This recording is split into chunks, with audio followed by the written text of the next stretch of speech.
Thank you for listening to this podcast from TRE, Talk Radio Europe, your voice in Spain and around the world. For more information, please visit tre.radio. You are listening to Hannah Murray on The Book Show.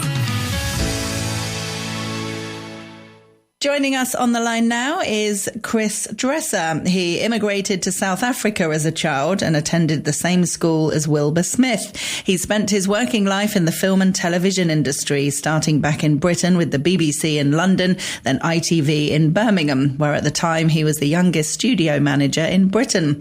Later, he wrote and directed film and TV commercials and had 4 South African entries at the Cannes Advertising Festival.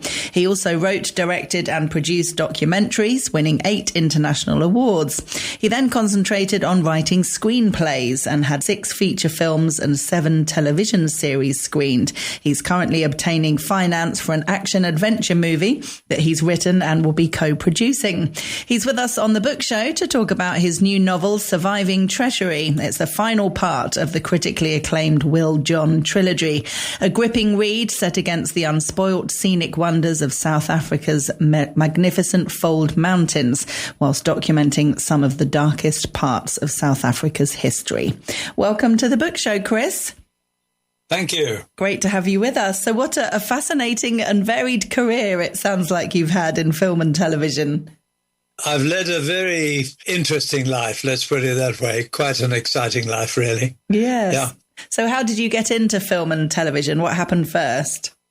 Okay, well, there's a crazy story involved. When I finished my being educated at Michael House in South Africa, I spent a year in Namibia and then worked my way on a cargo ship to Rotterdam, got myself to England, did a number of odd jobs, and then eventually ended up by being a bouncer in a nightclub in Soho.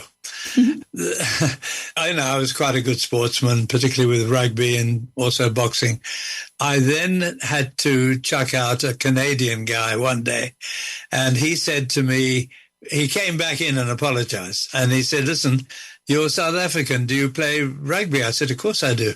He said, well, I'll give you a job if you can get yourself to Vancouver and you will play for our club." I said, "Great." So I wasn't earning much money from banging heads together. So I said, okay, I'll look around for a job. And I did. And in the process, discovered that the very highly paid work for BBC at the time was as a scene shifter, because it was before video. And so everything went out live. And what they'd do is they'd build 3 or 4 sets in a studio, and then when the one set was finished, they'd pull it down and build a new set in total silence. And it was a very skilled job. Anyway, I oversold myself, and the guy said, "No, you don't want that job. You want something on the production side." And I nearly blew it by saying, "Is it more money or less money?" And he said, "Well, it's less money, but that's what you want, isn't it?" What could I say? And that's how I got into television. Oh, amazing. And I guess at the time you had no idea that you were going to end up writing for film and television. None at all. Although I have to say, when I was living in Namibia, I had one particular day when I looked out into the desert, and I was actually playing Rachmaninoff's Second Piano Concerto in the background. And I thought to myself, what the hell do I want to do with my life? And I thought, well, one of these days, I'll write a book. Mm-hmm. And that was about as far as it got. And then after that, I forgot all about that and took odd jobs, mostly concentrated on playing my sport, particularly rugby. So when I got into TV, it was a complete new world. And for the first time, it excited me enough to make me want to stay with it. Yeah. And what about the commercial side of things, writing and directing commercials? Yes. There's a real skill to writing commercials. Yes, I think it's a very good training ground, actually. When I was in television, I worked with a TV director, Richard Lester, who went on to make a number of quite big movies, including the 2 Beatles movies and the Poseidon Adventure. Anyway, he said he was leaving television to go and make commercials. And I said, what on earth for? He said, well, because in 30 seconds you have to tell a very, very clear story. And it's a very good way of disciplining yourself to write succinctly. And I took his advice, and wanted to write commercials. And I found that they were indeed challenging, but I came up with some good ideas. So there we go. Any that we would know of? I don't know. I mean, it was many years ago. There was a Shell Vapona strip that used to hang up in rooms to take the offensive smells out of the rooms and things like that. And I wrote it around as sort of I did it as a striptease, animated striptease. We pulled the packaging off to sort of bumps and grinds music. It was very successful. And funny enough, the Australians came up with exactly the same idea. I never heard whether I won anything. I'm afraid I didn't have a boss who was very communicative. Anyway, there we are. That's kind of what I did. And what about film and television? What stuff are you writing and directing for that? Right. Well, initially I was writing primarily documentaries, and I actually won 7 or 8 international awards for documentaries, actually 7 of them with one particular film, which was a tourist film for the South African Tourism Board called South Africa, the Best Kept Secret. And although it was the height of apartheid, we still managed to win some awards, which I was very excited about. And I also won an award for a film on rugby called the British Lions Tour of 1968, called Lions Eye View. Although a bit of a drama there, I ended up with a fight with the studio and ended up by not getting any credit for it, although 95% of it was mine. Oh, no. Anyway, there we are. Yes. It was very frustrating. Yes, I bet. So when did you decide to write books then? And how different is it writing books compared to writing for the screen? Well, okay, I came about writing books in an odd sort of way, I guess. There was a bit of a lull in the production side of television, of film and television in South Africa in the early 2000s. I looked around and I thought it was sort of fairly early day an idea, which I wrongly called cyber soapies. It wasn't a soapy really, but it was a weekly serial on the website of a client. And the client in this case was a country hotel about 80 miles outside of Johannesburg in the Magaliesberg Mountains. I wrote this for 2 years, in fact. And in the first 3 months, I'd increased the visitors to their website by about, I think, 2,000% or something like that. Wow. And it proved to be very popular because what happened people would want to come back and read the serial, so they would come back and look at the website of the hotel every week. And this was very useful for the hotel.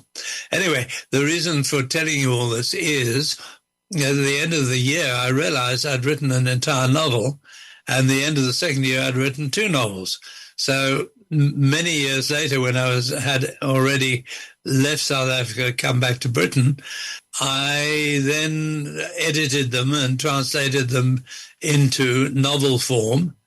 And then I found a publisher willing to publish the 2 books, but she said that, in fact, I should have a 3rd book to create a trilogy. So I wrote a 3rd book, completely, not as a serial, wrote it as a book, which is the one that's just been published, and I'm particularly pleased with that one. But they're all 3, the first 2, they've been very well received. Not that well known, and I'm busy marketing them at the moment. Yeah, fantastic. So tell us about your main characters.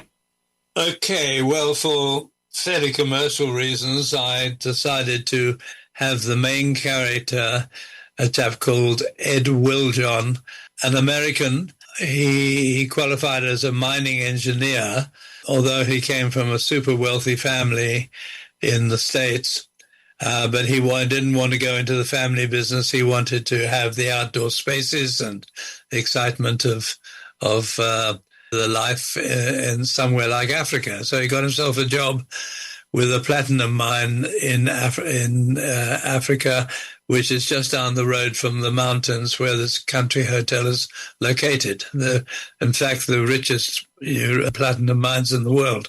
He's the main character, and he meets and falls in love with a young girl who is South African. She comes from German missionary hereditary. There's a whole village. Oh, gosh, I can't remember the name now. Bloemendal, not Bloemendal, but something like that, near to the hotel. She and Ed fall in love and eventually marry. And then Ed has a completely mad, psychotic brother who was actually in the 9/11 destruction of the Twin Towers in the States. And as he's recovering from his injuries, he comes out to South Africa intent on harassing his older brother, whom he hates, and he wants to rather usurp him in the family business, etc. So that's kind of that story. That's the basis of that story. I do quite a bit on an amazing coincidence that a farmer just down the road from the hotel actually was visiting family in the States on the day of the 9/11, and he was on the Staten Island ferry when the first plane hit the Twin Towers and so on. So we built all that into the story as well. Yeah. Also a little bit of background history into the area where this whole thing took place is that, first of all, the Magaliesberg Mountains, they're fold mountains, but they're the second oldest mountains on the planet after the Himalayas. Wow. And, and it's a fascinating area. And they've got all these platinum mines and all the rest of it. The local African tribe in that area actually secured the mining rights at the time of President Paul Kruger in the late 1900s. And they've maintained it ever since. They're a super wealthy family now. That's kind of the background. Okay. And there's a lot of interest. Sorry, one other thing. Two of the most significant battles of the Anglo-Boer War were fought in the very valley where the hotel is situated. Wow. So a great location then. Yeah, and not that well known. It's not a major tourism spot. It's known to the local South Africans, but not very well known internationally. Mm. And what about the title of this book, Surviving Treachery? Where does that come from? All right. Well, the first book I wrote was called Pursuit of Treachery. So I thought I'd keep the word treachery consistent for the trilogy. The second book was Deceit of Treachery. And the third book, Surviving Treachery. And it's all about, which is, I think I can say without spoiling it in any way, the daughter, this is now 20 years later, the daughter of the couple, Ed and Elka WillJohn, she's a university student in Syracuse in the States, and she's accosted by one of the more radical left-leaning students, of which there were quite a few in that time. She's oh, you're a white South African and blooming apartheid and all the rest of it. And Karen says, well, it's all very well, but I was born well after the end of apartheid, and it's 30 years ago. So why are you attacking me? And she said, well, what do you know about apartheid?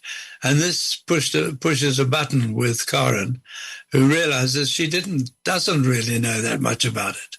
You know, she's trying to do, along with her family and a lot of people in the area, are just trying to coexist with their fellow South Africans of all colors.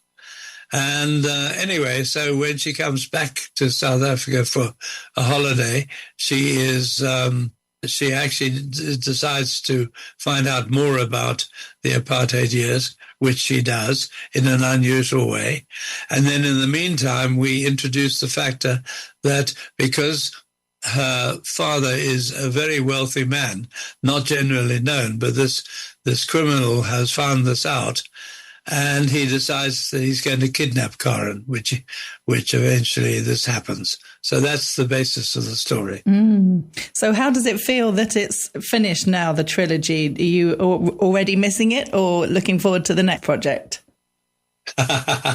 Good question. Yeah, I'm very happy, actually. I'm very happy with the product. I believe that each one of the three stories has a good, rattling good, page-turning story to tell.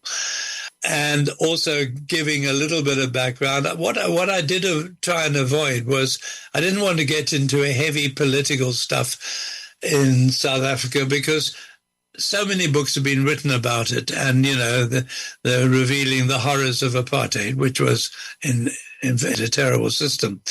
So only in the third book do I touch on it, but I do it in an unusual way. And I look at it from three different viewpoints. The viewpoint of an African who was injured in a shooting incident, an Afrikaner who was a policeman at the time, and an English-speaking South African. And they all have their different points of view as to not only apartheid, but South Africa and the whole interrelationship between the people. Interesting. Well, if people want to get a copy of Surviving Treachery, it's out now. It's available on our website, TRE.radio, and it's by Chris Dresser, who we've been chatting with today. Chris, thanks so much for joining us.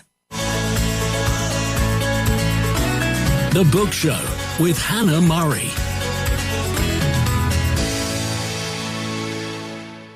Joining us on the line now is Nick Greenberg. He's a versatile bassist, composer and author who has performed a wide variety of musical styles, Broadway shows and even the occasional poker gig. His music career has taken him to Carnegie Hall, the Kennedy Center and international stages in Taiwan. He's also a former chocolatier, a current winemaker and award-winning home brewer. He's with us on the Book Show to talk about his novel Buried Treasure. It imagines what happens when an unlikely Midwestern musician stumbles into a trade where the stakes are far higher than he ever imagined. It's the world of rare truffles. Welcome to the Book Show, Nick. Thank you so much, Anna. Excited to be here. Oh, it's great to have you with us. And what a fabulous music career it sounds like you've had. It keeps me pretty busy, I'll have to admit to that. Yeah, amazing. So how did you get into playing the bass particularly? I think I grew up in a kind of a musical household, started on piano, went to cello, and then as a certain age, started listening to popular music and rock and roll and jazz, and I was drawn to the bass, and next thing I knew, that was my life. Yeah, and amazing to be playing in places like Carnegie Hall and the Kennedy Center. Such a thrill to have the opportunity to do that. There's something about being on those esteemed stages and looking out and thinking, what am I doing here? And also your interest in food, working as a chocolatier, a winemaker, a home brewer. How did all that happen? You say interest, maybe I call it obsession. I've always, I like to eat, I like to cook, and I got into beer making just because it seemed like I can follow a recipe. If I can cook, I can make beer. And that sort of eventually led me into winemaking, which I actually had a grandfather who was in the business a long time ago, which sort of sparked my interest. So it's a descent into obsession, I guess. Yeah. So have you, I assume you've tried your own beer and wine? Yes. I love I'm still making beer. I've won a couple awards for blue ribbons for beer, and still doing making and drinking both of those. Amazing. That's fantastic. So what about writing then? What made you wanted to write novels? I think that was a long road. My father was a writer. He wrote poetry and short stories and novels and librettos and plays. And I got the bug early, though I never thought that was something that I was interested in doing. And at some point, I can't even tell you when, driving a lot to gigs and a lot of time to think, I just decided these kind of random ideas started appearing in my head. And I thought I should write a book. I don't know why I thought that, but that started the first one. Yeah. So looking at this one then, Buried Treasure, talking about truffles. Now, it seems like the guy you're talking about, your main character, could be you a bit. Have you had experience with truffles? I have been accused of that character being me. Maybe there's a little bit of autobiography in there. I didn't have a lot of experience or knowledge of truffles till I started writing this book. I was always fascinated by them, had tasted them occasionally. They're very pricey, so couldn't afford to eat them very much. But I found their history so intriguing. There's so much mystery and drama involved, and people who hunt truffles, people who cook with them, and I just found it fascinating. Yeah. So what did you find out then? What was so fascinating? What did you learn about where they come from? The two, I would say, premium regions that the most famous truffles in the world are from the Périgord region in France and the Piedmont region in Italy, black truffles and white truffles, respectively. And even amongst those two, there's some, drama about which is the best one. But just truffle hunters are very secretive. There's been, some rivals will poison other rivals' truffle dogs or break into their warehouses in the middle of the night and steal millions of dollars or pounds, if you will, worth of truffles. It's very secretive, too. And there's fraternities that date back generations, truffle fraternities. Goodness. So there's a real kind of mushroom mafia going on then. Yes, exactly. You nailed it. Wow. So the people who hunt truffles then, are they like generations of families that have been doing it? You can't presumably just apply for be a truffle hunter. Yeah, I think it does tend to come down to families, but also if you're growing up in the region, you're exposed to that and you see what's going on and you can develop the skills and lately it's been dogs because they're not as likely to eat the truffles they dig up as opposed to the pigs who historically have been the creature of preference. But yeah, I think you grow up in a culture of it, and then it's up to you to find your secret hiding places, which you're not going to tell anybody about. And hopefully, yeah. So that they're not in protected areas then. You could be out walking with your dog in a forest and the dog could come across a truffle and you can claim it as your own and do what you want with it. Is that possible then? If you're on public land, for sure. You wouldn't want to try that on somebody's private land because they are very protective of what grows underground. And yeah, and not just any dog can do that. The dog has to be trained to uncover these. I was going to ask you that as well. How does the dog know? So it's not just any dog that would automatically sniff out a truffle then? There are definitely some dogs that are better as far as picking up scents, but they also have to be trained to that particular scent. And sometimes it takes quite a while. Puppies are easily distracted, so they kind of got to grow into the game, if you will. Yeah. So tell us about your main character, Danny Pascoe, and what he goes through in the book. So Danny is a bass player, much like myself. So that is sort of autobiographical. But he's been a musician that's traveled on the road for years and kind of wants to settle down and make his wife happy that he's not gone half the year. And so he needs to find a way to work from home or in the community he lives, which is in Ohio in the U.S. So he starts doing a lot of recording, studio work. And these days, it's something you can do in your living room, if you will. You know, if you have the right equipment, you can record tracks. And I do this myself with my son who lives in L.A.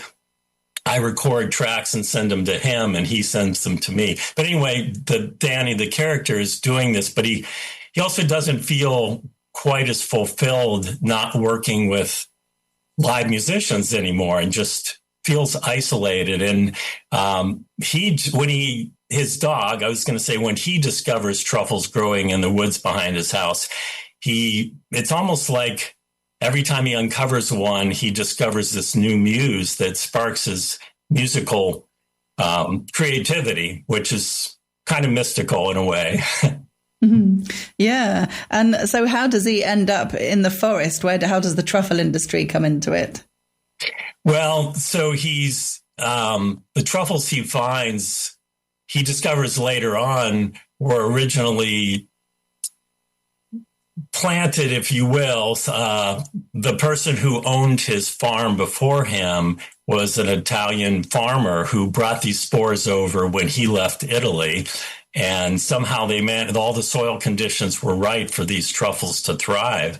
And his dog, who wasn't trained, just tended to be a digger and ended up uncovering them. And anyway, these truffles became, when he introduced them to his chef friend neighbor, the chef started putting them on the menu, and there got a lot of noise and publicity about how good they were started to get out. And then you have people from the truffle fraternities not too happy about some rogue truffle appearing on the scene and disturbing the flow, the cosmic flow of truffles. And I took some liberties here with the as you called it, the mushroom mafia. Interesting. And in your research, this kind of thing does actually happen. So ordinary people will come across truffles and maybe sell them to a restaurant, and people from the truffle fraternities get upset. I mean, does that really happen? I write fiction, so does that answer your question? No, fair enough. No, it's just you said you did a lot of research. So I'm trying to unpick what bits are true. Well, I guess the research tended to go on how much intrigue was going on with people, like where they were digging up truffles. Not so much in this country, although there are lesser truffles that are maybe not, as esteemed as the black and white ones from Europe. But there's a lot of crime that goes on, and not necessarily somebody telling you can't sell this mushroom, because it's disturbing the flow, if you will. Yeah. And what sort of price are we talking? So it depends on the size. I think the biggest truffle, I don't know if it was a pound, but it was, and I know we're talking pounds or kilograms. I don't know how to convert that. That's okay. But they can go for hundreds of thousands of dollars if it's of the proper size. And that's why, like when chefs use them, they tend to just shave off a small amount. Yeah. Yeah, it's amazing. So now that the book is finished, do you think you might write more about this character of Danny? So I guess I have sort of this universe. I have another trilogy that I'm working on. Book one came out in May of last year. It's called The Culinary Caper, and it's another food-centric book. And Danny actually does appear as a character in this series, not as the principal character. Okay. So there is going to be more then. Yeah, and there's book two of the trilogy should be coming out this summer with any luck. Okay, perfect. Well, in the time being, people can get a copy of Buried Treasure. It's available on our website, tre.radio, and it is by Nick Greenberg, who we've been chatting with today. Nick, thanks so much for joining us. Such a pleasure. Thank you. You're listening to The Book Show with Hannah Murray on TRE.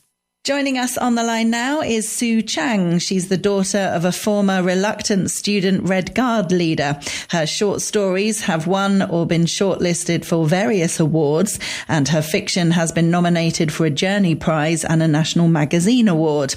She's with us on the Book Show to talk about her debut novel, The Immortal Woman. It's a generational story of heartbreak, resilience, yearning, and ultimately hope, offering a rarely seen insider's view of the fractured lives of the new Chinese immigrants and those they leave behind. Welcome to the Book Show, Sue.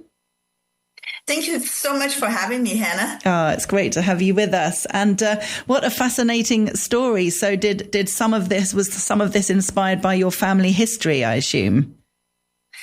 Yes, you assumed right. So I do have parents who was a reluctant student leader during the Cultural Revolution. And when I was growing up, I was listening to a lot of the stories around the dinner table. There was also a little bit of a generational disagreement between sort of my parents' generation, my grandparents' generation. They were all sitting around the table and they would have different interpretation of the events. And I was just fascinated by it. Yeah. So when you say reluctant Red Guard leader, what did it mean to be a Red Guard leader? Just explain, can you? Sure. So this is during the Cultural Revolution. I think maybe many of your listeners know quite a bit about it already. It was a decade long. It really carries a very significant weight for a lot of Chinese people, even like myself, I'm a child of its survivors decades later. So this period was marked by very dramatic political upheavals. At the time, the party was trying to preserve very pure ideology by purging both the capitalistic and the traditional elements from the Chinese society. So there was quite widespread persecutions and profound chaos.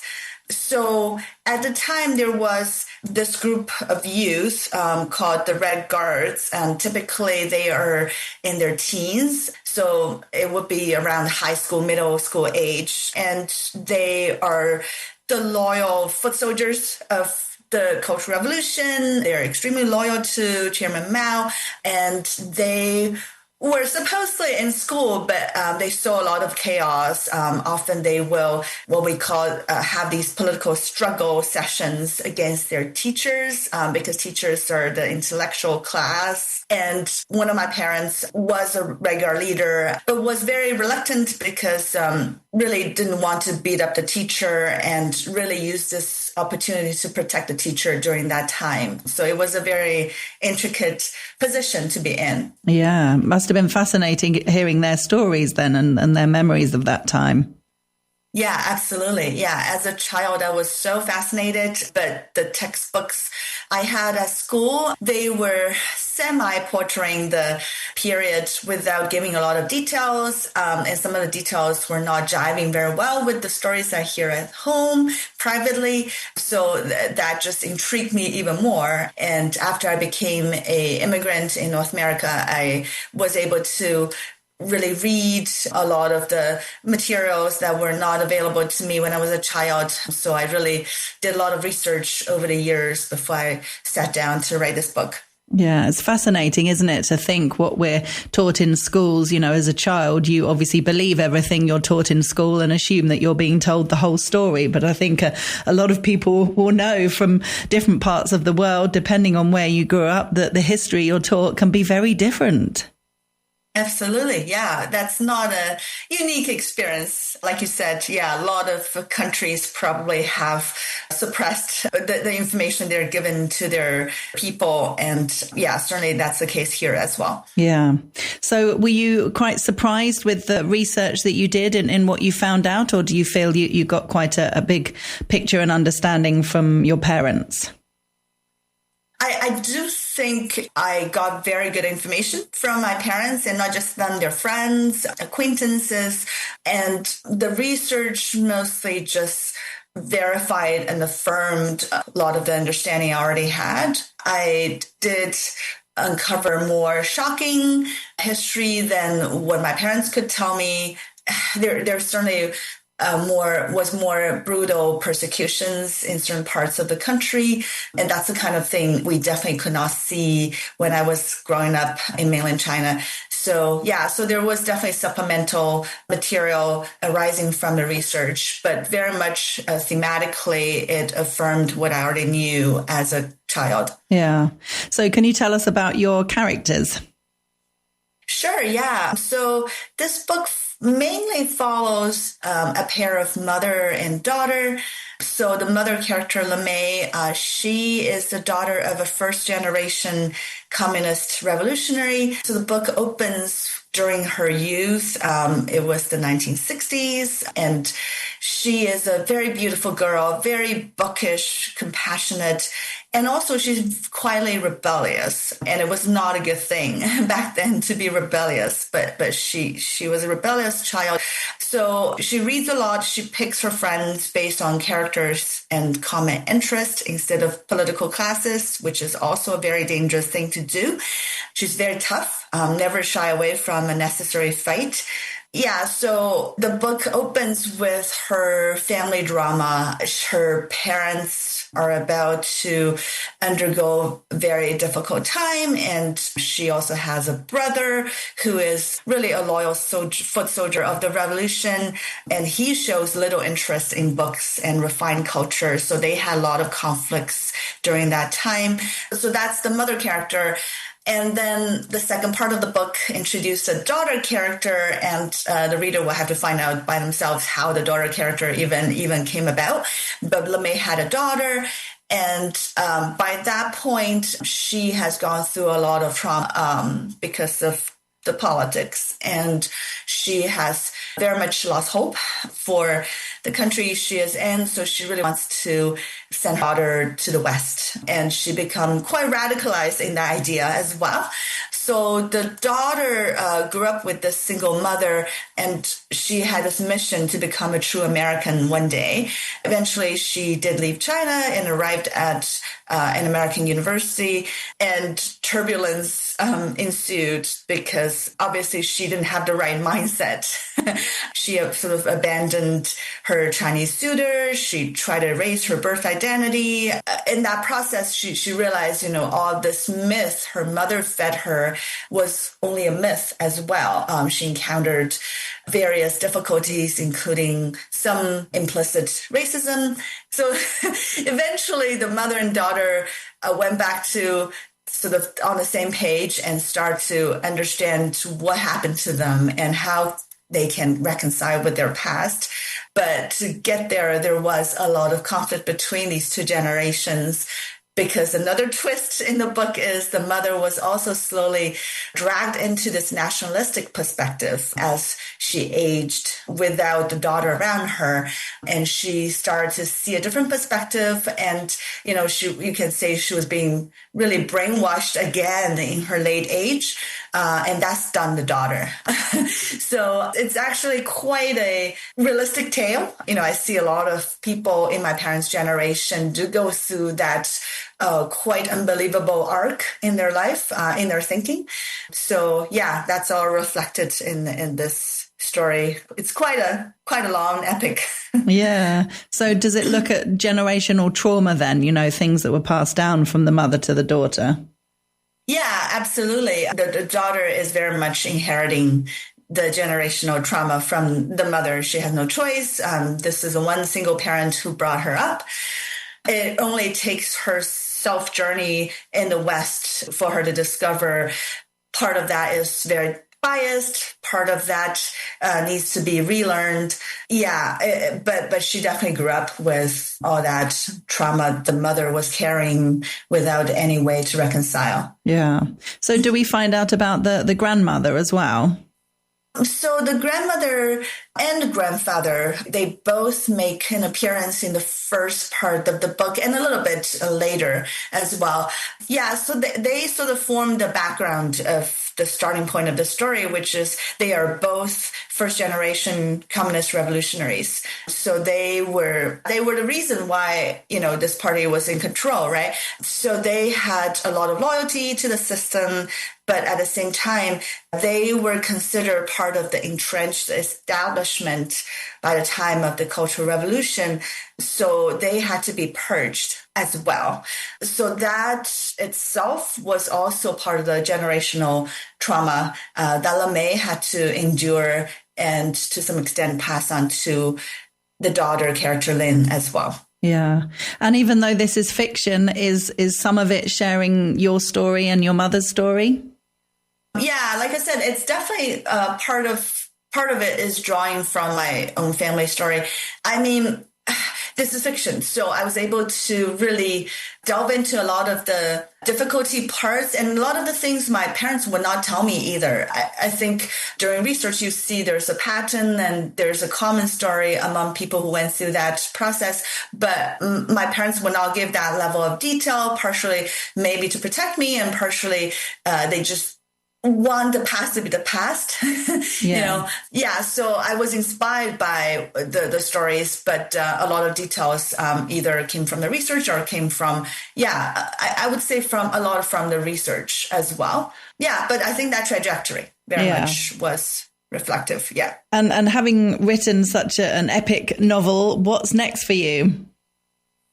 So I do have another book I would call a novel in constellation.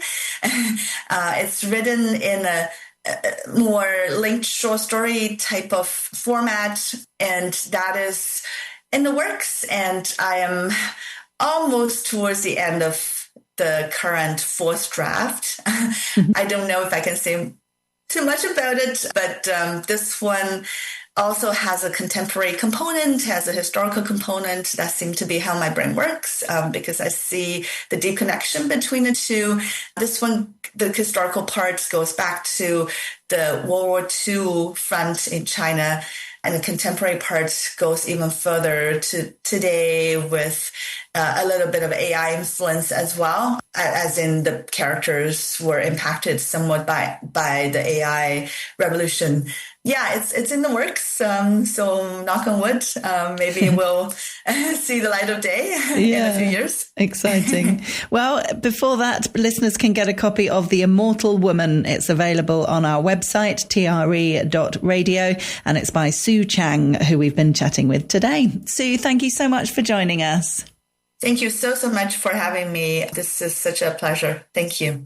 Talk Radio Europe. Your voice in Spain. The Book Show with Hannah Murray. Joining us on the line now is Emma Cowell. She lives in Greece with her husband Tony, who's also a writer, a former actress and BBC presenter. She's attempting to learn Greek to maintain her love affair with the country where she sets her novels. Her latest is called Beneath the Orange Blossom, and it's about a lost love, a devastating secret, and a summer that could change everything. Welcome to the Book Show, Emma. Thank you so much for having me back, or I should say yassas, to just demonstrate that I do know at least one Greek word. Well done, yassas. Thank you. Perfect. Dikanis, I know a bit too. And now I can't remember. Now I'm thinking Spanish. Wanting to reply in Spanish. It's all going horribly wrong. Well, it's lovely to chat with you again. And I thought I saw a video recently on social media which really made me smile, of you opening the box full of all the new books, all the new copies of your new novel. And I guess something like that never stops being exciting. It's one of the most thrilling moments. May I just say, I used the most absurdly large carving knife to do that. I'm not very good at opening boxes anyway. And I don't know why I chose the largest knife we have in our kitchen, and it didn't go quite to plan. But all of my fingers are still intact. But that moment, Hannah, of seeing your book, the finished product that is going to go on shelves and into readers' hands, is so emotional, because the last time you saw it, it was sort of a PDF document on your laptop. And then to see it printed, the cover, you can actually put your fingers on it, on the embossed title. It's magical. And I always weep. And I keep thinking, well, this is book 5. Will I continue weeping? I think, yes, actually is the answer. I will forever. I'm used to it. And when you wrote that first book, I guess you had no idea that there was going to be at least 5. No clue whatsoever. When I wrote One Last Letter from Greece, I was writing it in 2020, the year of lockdown, of course, and I had no literary agent, no publishing deal. I started for want of something to do during lockdown and continued just for fun, for my own enjoyment. And now fast forward 6 years, I'm in the middle of writing book 6 and book 5 is now out in the world. It honestly feels like I'm living a dream, and there are so many pinch me moments, and I feel very lucky, and it's worth all the hard work for those carving knife, opening box, weeping moments. And nice that you're setting all your books in the country that you love so much, Greece. And that I now live. I can't even believe I'm able to say that sentence, that in January this year, we took the plunge and left the UK. And I'm sitting at the table as I speak to you in gorgeous Spain and looking at the water. And this is the seat and the very table that I wrote One Last Letter from Greece. And I now live in that house that I started writing in. So it feels like a full circle moment. And I feel, again, incredibly blessed to be living in Greece and staring at the beautiful water every day. Really, really lucky. Oh, wonderful. Congratulations. And do you get to travel around a lot? Because I know your books are always set in different parts of Greece. So is it important for you to visit all the different places? Because it's a really big country, isn't it? It's huge. Before you get to the islands, I'm living on the Greek mainland. And, for me, it's really important to get to know the place that I've set my novels. And I do deliberately go there at least twice, walk around all of the off streets, really, away from the tourist track, away from the main town square, and really get a feel for the energy of the place, because they're all so very different. And Beneath the Orange Blossom is set in a place called Kardamili, which is a village on the Mani Peninsula of the mainland. And the atmosphere is so different to where I'm living in the far western Peloponnese, because they have in Kardamili the Tairetos Mountains, which then makes it much more humid. There's all these rumbles of thunder that tumble down the hill, and then suddenly the cloud comes in and it's boiling hot, and you have to fling yourself in the sea because there's only one way to cool off, and that's it. But the sea is even saltier to me. So there's all those little nuanced things before you get to the food, which is very different, again, with all the regional versions of national dishes. So I really aim to be as authentic as possible and immerse myself in not only the Greek culture, but also the town or the village I'm writing about. Yeah. So how do you choose each place? Do you travel and then think, oh, this is a nice place to set a book? Or do you find a place online and think, I'm going to set it here and then travel? How does it work? I think the place chooses me. I fall in love with everywhere I visit in Greece because it's so beautiful. But each of the places so far where I've set my novels have sort of burrowed under my skin when I've been there. And then they resurface a year later and sort of say, set the book here, set me, what about me? For example, Hydra, the beautiful island of Hydra. I was researching Greek Easter, which is in my second novel, The House in the Olive Grove. So I went to that island to research what Greek Easter feels like. And I just thought this island is spectacular, but I'd set The House in the Olive Grove on the mainland, so it wasn't going to be that book. When I came to write my third, which was called The Island Love Song, I had no hesitation in setting it on Hydra because it just captured something in my heart and my imagination. And everywhere has felt like that. Kardamili with Beneath the Orange Blossom, the island of Agistri, where I set my last book, Under the Lemon Tree. They all just they just go into my brain and somehow resurface in some semblance of order, or at least I hope they do.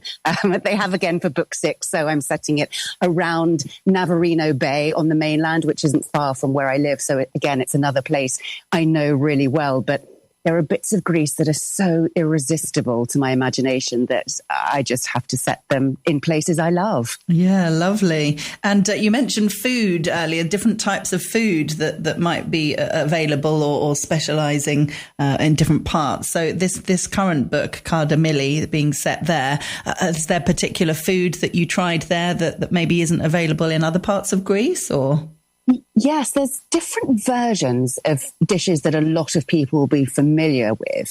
For example, there's something called skordalia, which is garlic pureed mashed potatoes. It is the most delicious thing, and vampires will come nowhere near you if you eat it. Sometimes it's served lukewarm, sometimes it's refrigerated or cold.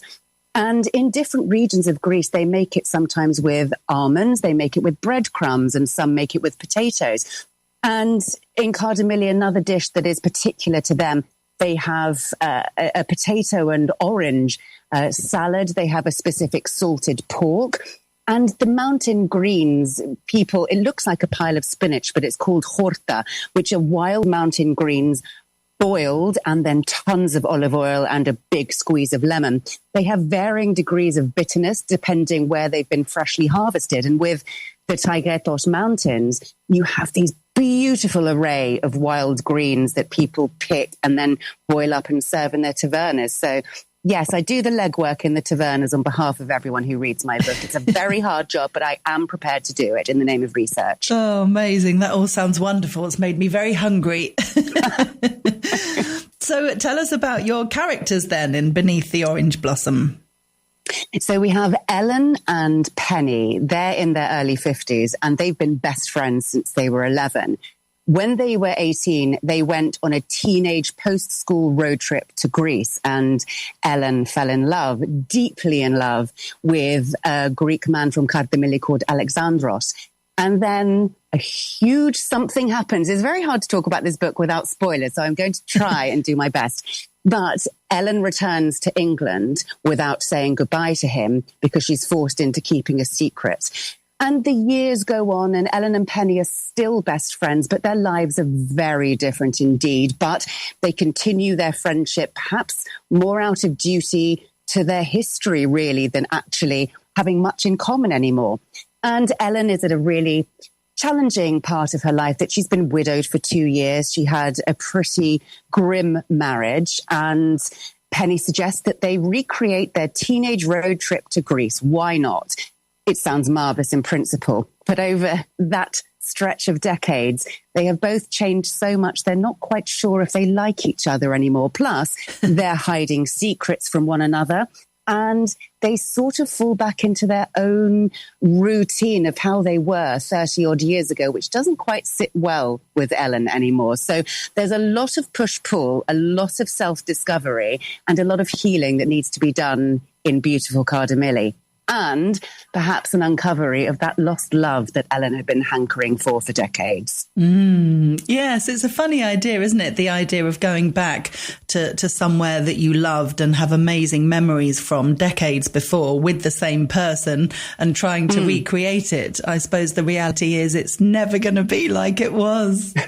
Well, no, they always say, don't they, say never go back. But the idea would be too irresistible, I think, to these two friends. Why not? They have the opportunity in their lives where they don't have strings. Let's do that. It sounds like a marvelous plan.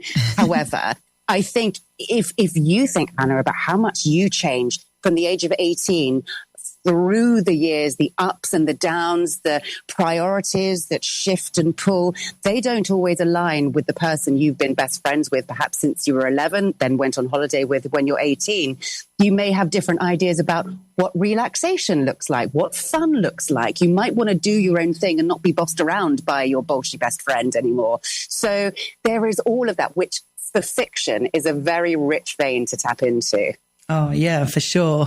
Yeah, I mean, going on holiday with someone, a friend or a partner, can really be make or break, can't it? Because as you say, you realise that one person wants to get up at 6 a.m. and go hiking, and the other one wants to stay out till 6 a.m. drinking, and that's a problem. It's a huge problem. It's very different perspectives, but we all get so used to our own routine, don't we, that it is a huge risk going on holiday with a partner, if you're in the early stages of your relationship, or an old friend, because when you interact with each other, it's a choice to do that, and you decide what you're going to do, and you know how the plan is going to evolve.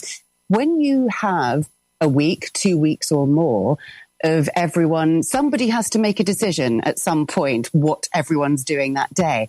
And it might not be what you fancy. So do you go along with it just for a quiet life? And then resentment and irritation builds up. So yeah, it's a very interesting, and it can make or break relationships and friendships, as Ellen and Penny find out. Yeah. And you don't want to be awkward either. You don't want to be constantly saying no to the other person. No, I don't want to do that. No. And then you think you're being a pain. So there's a lot of compromise involved. Well, there is. And then that sort of that quiet resentment that this is my holiday too. Like, can't you just do what I want, or leave me alone, or eat where we want to eat? Or, I don't want to get up at 6 a.m. and go for a jog on the beach. Worst nightmare. And maybe I do want to start eating dinner at 10 o'clock because we're in a hot country. And all of those things are great fun to write about. And I really put these poor women through it. I really did. And does it make you think, when you're writing about these characters and these situations, about either similar experiences that you've had or ways that you would deal with this kind of situation? To an extent. I mean, the relationship, their friendship is entirely fictional, but I did think about my best friend, and we've been friends since we were 8 or 9.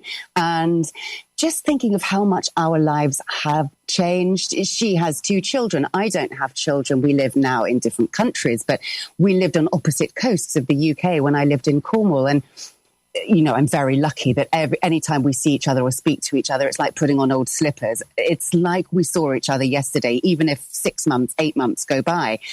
But it did make me wonder, what if you are thrust together in a situation and you realize this friendship you cherished wasn't quite all it had cracked up to be, and your friend isn't quite the great friend you thought they once were? So I did imagine my very special friendship and imagine how awful I would feel if I was really let down by my best friend. So there's a lot of fiction, but as a writer, you do insert yourselves in those invented scenarios and think, how would I react? And then you burrow into the head of your character and go, well, actually, she would react very differently. So let's have fun and write that. And do you plan a lot with your books? When you come up with the idea, you've got the setting and the people. Do you know how it's going to end before you start writing? I know how it's going to end. The problem is a bit in between the start and the finish, Hannah. So I am not a plotter. A lot of writers have name for somebody who just sort of writes as they go along, and it's called a pantster. So you're flying by the seat of your pants, basically. And I know how the book starts before I start writing. I know that what happens in the middle, and I know the end, and I know my main characters. There might be others who write themselves into my brain in the middle of it, which is fine. It's a painful way to write because I always come up against a block at around 60,000 words of a 100,000 word first draft. And I haven't quite found a tool to get past that. However, it's my process. And the thing is, there's lots of writing courses, lots of books about how to write. You only find out what your process is when you actually do it. And now I'm doing it for the 6th time. My patterns are very familiar. I just have to cling on to the hope when I feel despondent and want to ditch the whole thing and start again, that it will come good. I will be able to write the end and I will get through it. So there's a lot of hope and praying and dreaming that goes with writing. I wish I plotted more, but it's just not the way I work. And if I forced myself into doing that, I would take out some of my freedom and my fun in the process. Yeah, fair enough. And nice that the husband Tony's writing now. Do you help each other? Do you share things together? Yes, we do. He is my first reader of every single thing I write. And when you write something, you're very close to it, as he is doing at the moment. And so I say, I'm going to email you chapter 24 and 25. And he said, okay, great. I'm just going to email you the prologue of something I'm tinkering with. And so we exchange emails and go and sit in opposite ends of our house and quietly and studiously make notes and come back and pour a glass of wine and have a conference, which is a very civilized way to do it. Oh, lovely. Nice one. Well, if people want to get a copy of the latest novel, Beneath the Orange Blossom, it's out now. It's available on our website, TRE.uk. TRE.radio, and it's by Emma Cowell, who we've been chatting with today. Funnily enough, just saying the words orange blossom, I can almost smell it straight away. It's such a beautiful smell, isn't it? It really is. And Greece over the last few weeks has been alive with orange blossom. When we moved here in January, there were so many oranges on the trees, beautiful, fresh, ripe oranges. Now the flowers have come out. There's still fruit on the tree. And in the evening, the scent is intoxicating. It's utterly beautiful. And so it feels very fitting for a book to be out when there is orange blossom on the tree in my new home in Greece. Oh, perfect. Sounds idyllic. Thank you so much, Hannah, for having me again and for all of your support, and to all your lovely listeners. I really appreciate it. It means the world to me. Oh, it's a pleasure. Emma, thank you so much. The Book Show with Hannah Murray.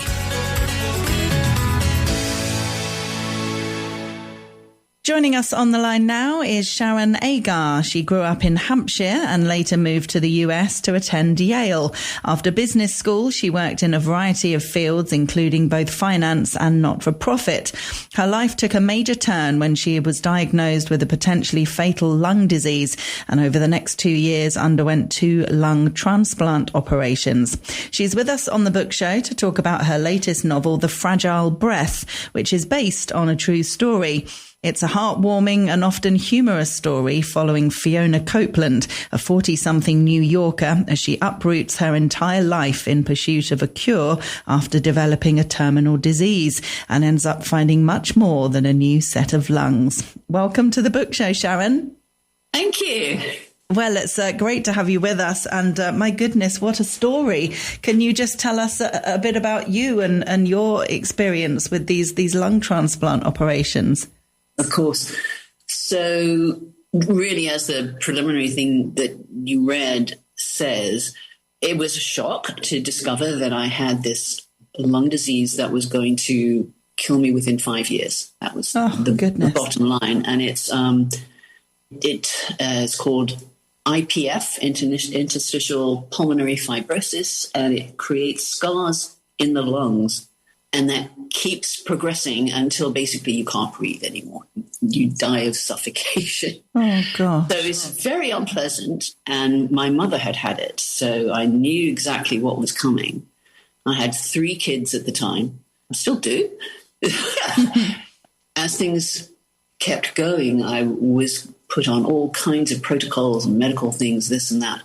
And nothing worked. And at some point, my doctor said, I think the only thing that you can do is to get on a lung transplant list.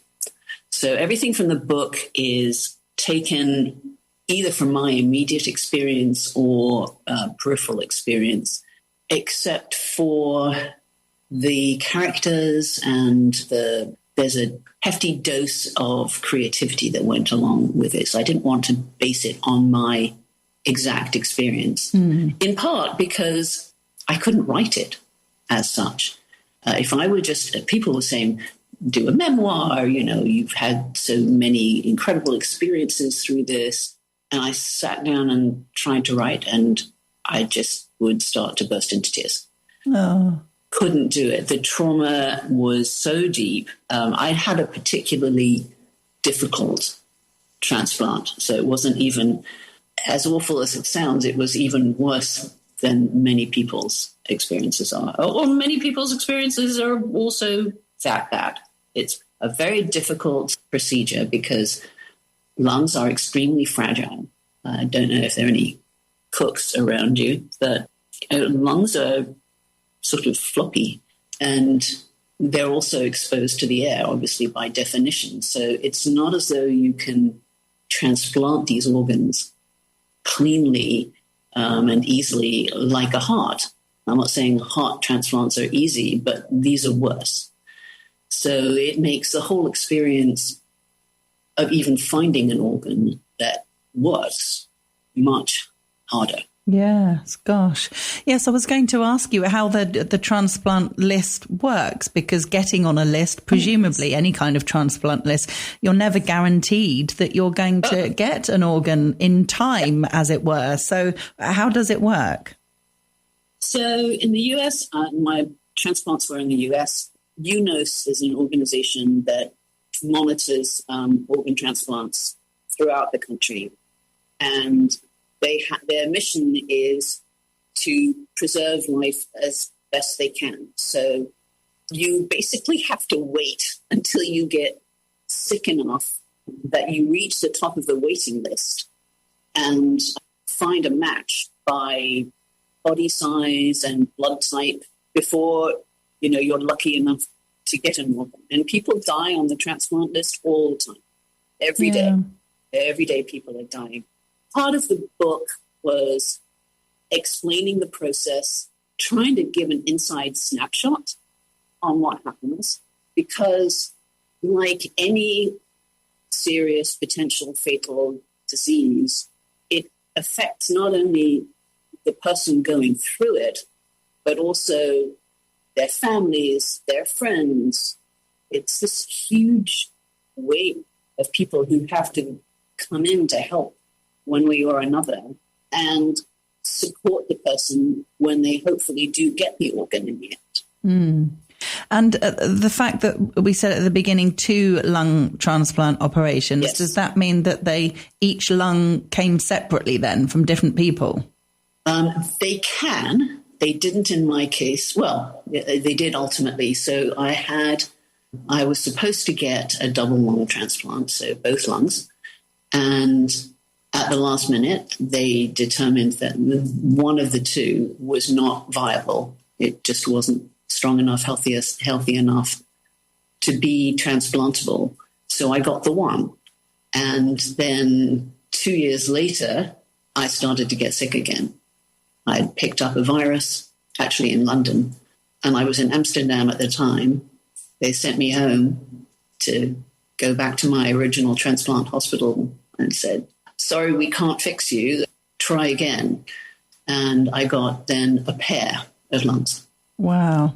Incredible. Yeah. And that was the toughest part. That was the toughest thing I think I've ever done in my life, actually, is knowing how miserable that experience was. I had to then buckle up and sign on again to do a repeat. Yeah. Gosh. And when you say how miserable the experience was, do you mean the emotional trauma, or do you mean the physical pain after the operation? So there's a lot of waiting, and I was waiting for almost 5 months before I finally got the call that there was a match for me. So there's that, and there's a lot of physical therapy and exercising and things that have to go on to prepare your body for such a major surgery. Right. A big part of what's going on in the book actually is describing the environment where I was thrown in with a group of people who were also hoping for lung transplants, and the kind of regimen that we were on and the kind of bonding that goes through a group of people when your life's all at stake. People did die while we were there. So that came into it too. And then the transplant itself, I had all kinds of post-surgical issues. So it's a very difficult thing to go through, having a major organ removed, having to have them hook up all of the different arteries and different bits of you that just, have to take their time to reconnect. So they usually say it's about a year for the process to fully recover. Now, I spared my readers from a chunk of this because I wanted people to know what it was like and what the feeling was like from, the fear and the worry and the sadness of going through someone die who had been a friend. But I didn't want to make it grisly. And I was quite deliberate about that. I'm so lucky to have had the chance at being transplanted, and even luckier to be still alive 10 years later. Yeah. It seemed very churlish to make a kind of bemoaning, wailing type of story. And truth be told, it wasn't always that way. So with my husband, we would try to do things to the extent that I could, and have other people from the transplant program visit us, visit them. He'd wheel me around in a wheelchair to a museum or something like that, just to break up the monotony of, oh my God, I'm in pain again today. So I wanted to bring in that stuff. We laughed a lot, which seems unlikely. You just have to take your laughs and joy wherever you can. Yeah, and in sure. fact, that has bled into my life afterwards. I mean, I don't see problems as seriously as I used to do in my life. No, it's not that they aren't there. In comparison, things I was going to say, whatever happens to you, it's not as big as what you've already been through. Exactly right. That's yeah, right. Wonderful. And you've managed to balance some humour into the book, which is nice. Yes, absolutely. Yeah, and a lot of the stuff just came from anecdotes, but a lot of it didn't. A lot of it just was, this is getting too heavy now. I want to try and take my foot off the gas pedal and just let's have everybody have a fun time and some very special times as well. So where I did the creative side was in making characters who had very different lives from myself. I don't think I could have continued to write the book if I had to simply relive my experience. Actually, there was one moment where my son had a party and it was across the George Washington Bridge from where we lived in Manhattan, and took him and some friends. And then we were driving back across the bridge and this was 6 months later, I think. So it should have been a long time afterwards. And I started to shake, tears flooding down my face. And I've got these kids in the back. Luckily, they weren't paying any attention to me. And I was having a lived experience of going across the same bridge, racing to try and get the transplant. Wow. Yeah, there's a lot of stuff in there. But then a couple of the main characters actually are completely fictitious.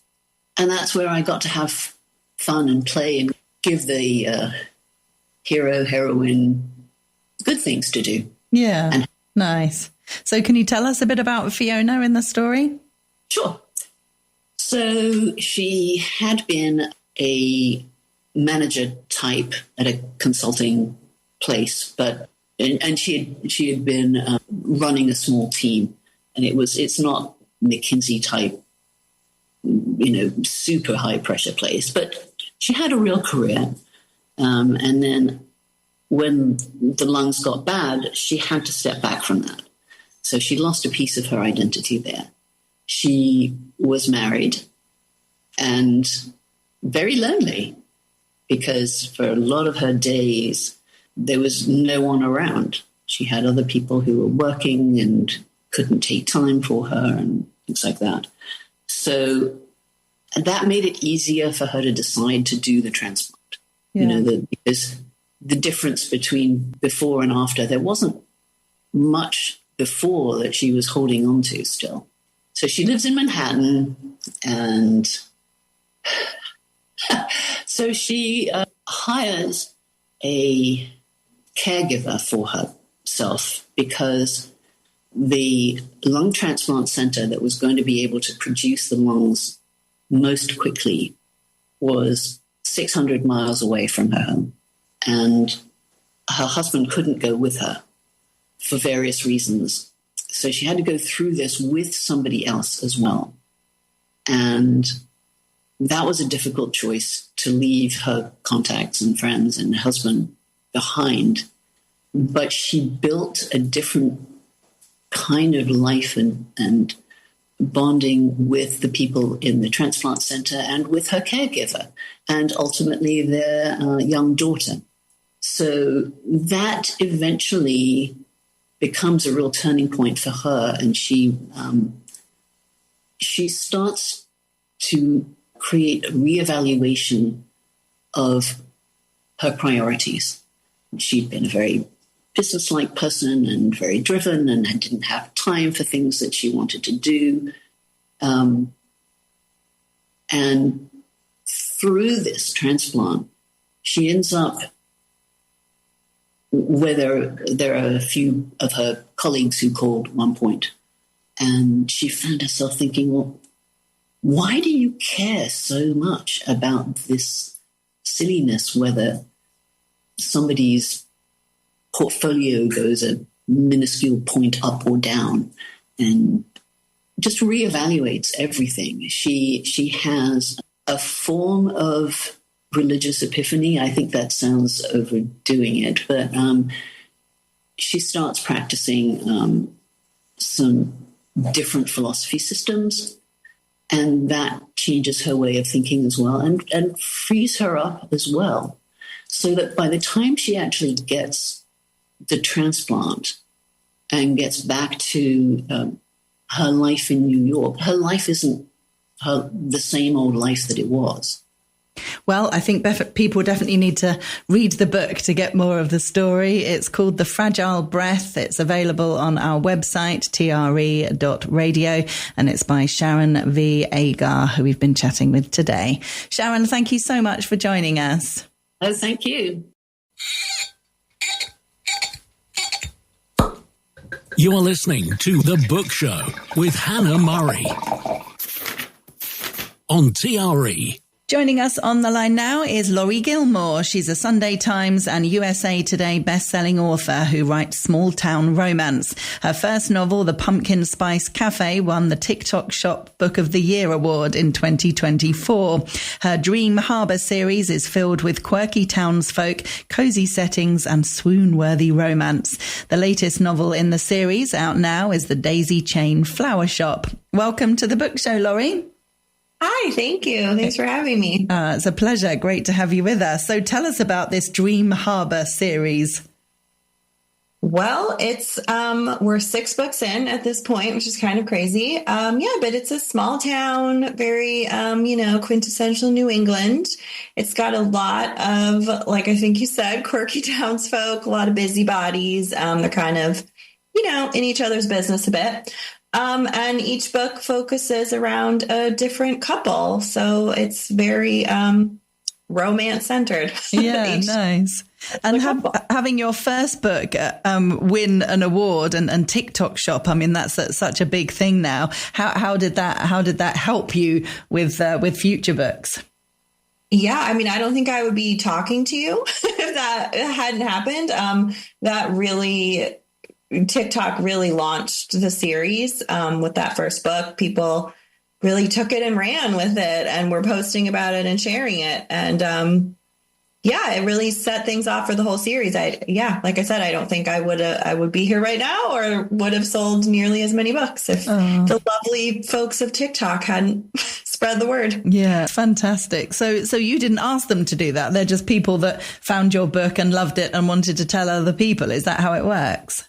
Yeah, it was honestly very organic. I mean, I wasn't even personally on TikTok. I didn't even have like a personal account. So I was hearing this kind of secondhand of, oh, your book's blowing up on TikTok. And I was like, well, that's fantastic. Obviously there was marketing done around the book, but it was really kind of an organic thing with readers in the beginning, which was very cool. Yeah, fantastic. And what kind of thing were people saying? What were they loving? I know it's probably difficult to talk about your book in such a way, but what were they saying about your book? Why were people loving it so much, that first one, do you think? I mean, I think what brought people to it was the vibes. They just were those cozy fall. They loved the cover. I think the cover had such a huge part in it taking off, especially because TikTok is so visual and everyone, wanted that beautiful cover. And then luckily people actually then also read it and liked it. Thank goodness. But yeah, they loved the coziness, the comfort, the romance. That's what I've heard. Yeah, nice. So how do you sort of follow on from that? When you wrote that first book, had you planned that there was going to be a series set in Dream Harbour? Yeah, so at first we figured there'd be 3. We were thinking cafe, bookstore, bakery. And then after that first one really took off, my editor and I were like, well, we could do even more in Dream Harbor if people want to stay. So we've kind of just been adding from there. Oh, lovely. So how do you decide where each one is going to be set then?